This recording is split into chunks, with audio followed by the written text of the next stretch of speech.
पति, पत्नी और नौकरानी। शीतल और अभिमन्यु की शादी को 5 साल हो चुके थे, लेकिन अभी तक उनका कोई बच्चा नहीं हुआ था। इसकी वजह से शीतल और अभिमन्यु परेशान रहते थे, लेकिन उन दोनों से ज्यादा परेशान थी शीतल की सास, यानी अभिमन्यु की माँ जानकी देवी। जानकी देवी चाहती थी कि जल्दी से जल्दी उनकी गोद में पोता या पोती आ जाए, और इसीलिए वो अपनी बहू शीतल को लेकर एक दिन हॉस्पिटल पहुंची।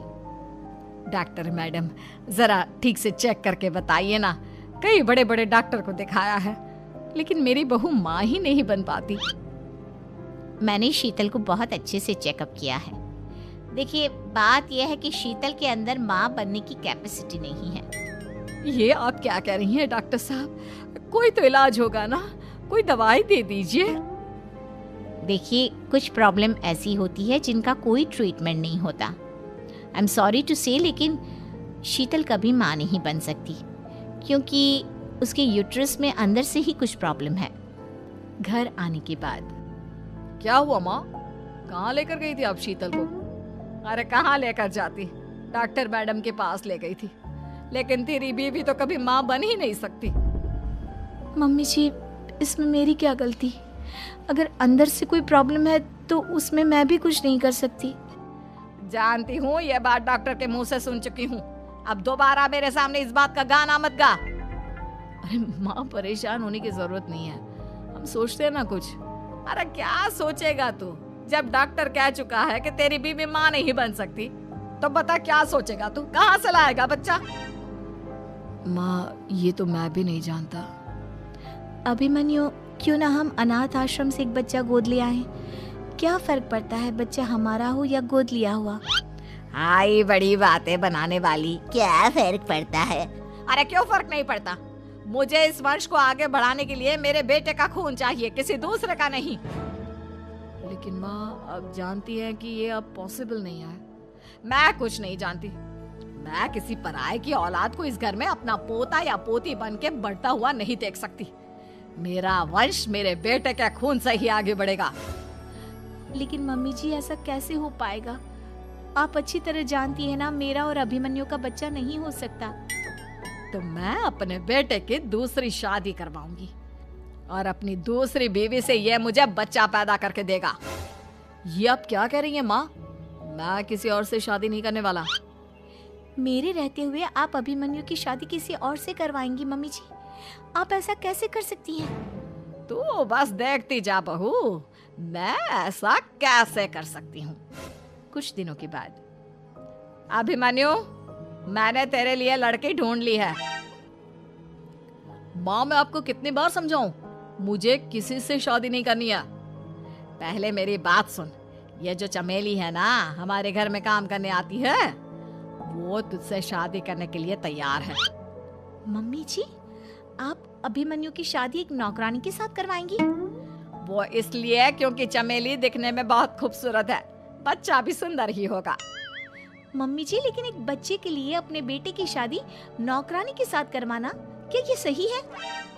अगर अभिमन्यु ने शादी नहीं की ना, तो मैं अपनी जान दे दूंगी। अब देख लो, अगर तुम्हें अपनी माँ की जान प्यारी है तो तुम्हें इस नौकरानी के साथ शादी करनी ही होगी। इस तरह जानकी देवी अपने बेटे अभिमन्यु की शादी नौकरानी चमेली के साथ करवा देती है। कुछ दिनों के बाद, नौकरानी से मालकिन बन के तो मजा आ गया। अब तो मैं इस घर की मालकिन हूँ। देखो, अपने आप को ज्यादा मालकिन समझने की कोशिश मत करो। एक बार तुम्हारा और अभिमन्यु का बच्चा इस दुनिया में आ जाए, उसके बाद तुम इस घर से हमेशा के लिए चली जाना। अरे जाओ जाओ, किसी और के आगे बातें बनाना। एक बच्चा तो पैदा नहीं कर सकी, बढ़िया आई। जाओ जाकर मेरे लिए कॉफी बना कर लाओ। नौकरानी मैं हूँ या तुम? मम्मी जी, देखिए ना शीतल मुझसे किस तरह से बात कर रही है। शीतल, तुम्हें पता है ना चमेली प्रेग्नेंट है, मेरे बेटे के बच्चे की माँ बनने वाली है।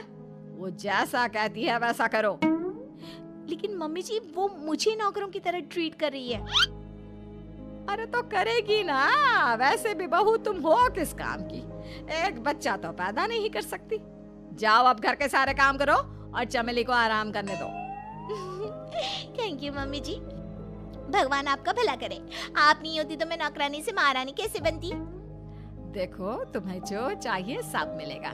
खूब खाओ पियो, मजे की जिंदगी जियो, लेकिन बस मुझे एक बच्चा पैदा करके दे दो।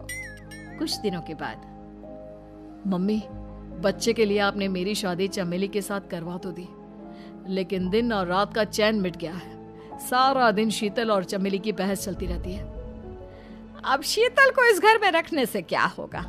मैं तो कहती हूँ उसे घर से निकाल दो, है भी किस काम की। मैं ऐसा नहीं कर सकता माँ, वो मेरी पत्नी है, उससे बहुत प्यार करता हूँ मैं। तुम्हारी पत्नी चमेली है, चमेली, उससे प्यार करो। अरे तुम्हारे बच्चे को जन्म देने वाली है वो। अभिमन्यु, मैं खुद ही इस घर से चली जाती हूँ। वैसे भी अपने ही घर में नौकरों की तरह रहकर परेशान हो चुकी हूँ। घर की नौकरानी मेरे ऊपर हुक्म चलाती है, वो तुम्हारी पत्नी बन चुकी है। अब मेरा इस घर में क्या काम? अभिमन्यु के बार बार रोकने पर भी शीतल उस घर से चली जाती है। कुछ दिनों के बाद चमेली एक बच्चे को जन्म देती है। भगवान ने मेरी सुन ली, मेरे बेटे का घर भर गया, उसका अपना बच्चा इस दुनिया में आ गया। मम्मी जी, बच्चे को हाथ लगाने से पहले मेरी एक शर्त तो सुन लो। तुम कहना क्या चाहती हो चमेली? आपकी मम्मी को बहुत शौक था ना अपने पोते को खिलाने का। अब देखो, इस दुनिया में हर चीज की कोई ना कोई कीमत तो होती है। तुम अपनी आधी प्रॉपर्टी मेरे नाम कर दो, बच्चा तुम्हारे नाम। अरे लेकिन मैंने अपने बेटे से तुम्हारी शादी करवाई है, अब ये सौदेबाजी कहाँ से आ गई? जो औरत अपनी बहू को घर से निकाल कर एक नौकरानी के साथ अपने बेटे की शादी करवा दे, वो तो सौदेबाजी कर ही सकती है ना। उसका कैसे भरोसा कर सकते हैं? मुझे बस आप लोगों की प्रॉपर्टी चाहिए, उसके बाद ही बच्चे को आप हाथ लगा सकते हैं। मैंने कहा था ना मम्मी, आप गलत कर रही हैं। देखिए, उसका नतीजा आपके सामने है। जब शीतल को पता चलता है कि अभिमन्यु और चमेली का बच्चा दुनिया में आ गया है, तो वो अपने घर पहुंचती है। अभिमन्यु, कहाँ है आपका बच्चा? क्या मैं उसे देख सकती हूँ? कुछ भी मत पूछो शीतल, माँ की हुई एक गलती हम लोगों पर भारी पड़ रही है। वो नौकरानी अपनी औकात पर आ गई है और अब हमसे अपनी आधी प्रॉपर्टी मांग रही है, वो भी बच्चे के बदले में। एक बात कहूँ अभिमन्यु, आप उससे कुछ भी देने से मना कर दो। अरे कैसी बात कर रही हो? मेरे बेटे की औलाद है उसके पास, ऐसे कैसे मना कर दे? मम्मी जी, वो अभिमन्यु का बच्चा नहीं है, वो चमेली और उसके बॉयफ्रेंड का बच्चा है। ये तुम क्या कह रही हो शीतल? ये देखिए वीडियो, चमेली और उसका बॉयफ्रेंड आपस में बातें कर रहे हैं कि उन दोनों ने मिलकर आपको बेवकूफ बनाया है और अब इस बच्चे के बदले आपसे प्रॉपर्टी भी हड़प लेंगे। हे भगवान, ये मुझसे क्या हो गया? ना तो बच्चा मिला और अपने बेटे की नौकरानी के साथ शादी करवा दी सो अलग। अब क्या होगा? मुझे माफ कर दो शीतल, मेरी वजह से तुम्हें बहुत तकलीफ हुई है। अभिमन्यु, मैंने कहा ना, उस नौकरानी को उसके बच्चे सहित इस घर से बाहर निकाल दो। लगता है मेरे अभिमन्यु का बाप बनने का सपना अधूरा ही रह जाएगा।